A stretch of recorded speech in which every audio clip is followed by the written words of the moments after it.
किसी नदी के किनारे एक बहुत बड़ा पेड़ था। उस पर एक बंदर रहता था।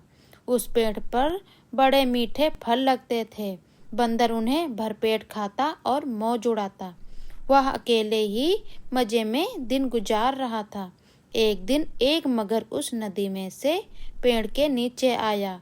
बंदर के पूछने पर मगर ने बताया कि वह वहाँ खाने की तलाश में आया है। इस पर बंदर ने पेड़ से तोड़कर बहुत से मीठे फल मगर को खाने के लिए दिए। इस तरह बंदर और मगर में दोस्ती हो गई। अब मगर हर रोज वहां आता और दोनों मिलकर खूब फल खाते। बंदर भी एक दोस्त पाकर बहुत खुश था। एक दिन बात में मगर ने बंदर को बताया कि उसकी एक पत्नी है जो नदी के उस पार रहती है। तब बंदर ने उस दिन बहुत से मीठे फल मगर को उसकी पत्नी के लिए साथ ले जाने के लिए दिए। इस तरह मगर रोज जी भरकर फल खाता और अपनी पत्नी के लिए भी लेकर जाता। मगर की पत्नी को फल खाना तो बहुत अच्छा लगता था, पर पति का देर से घर लौटना पसंद नहीं था।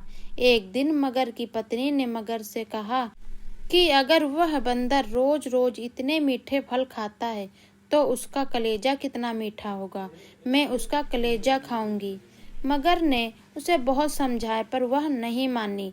मगरमच्छ दावत के बहाने बंदर को अपनी पीठ पर बैठाकर अपने घर लाने लगा। नदी के बीचों बीच पहुंचकर उसने बंदर को अपने पत्नी की कलेजे वाली बात बता दी। इस पर बंदर ने कहा कि वो तो अपना कलेजा पेड़ पर ही छोड़ आया है, हिफाजत से पेड़ पर रखता है, इसलिए उन्हें वापस जाकर कलेजा लाना पड़ेगा। मगर बंदर को वापस पेड़ के पास ले गया।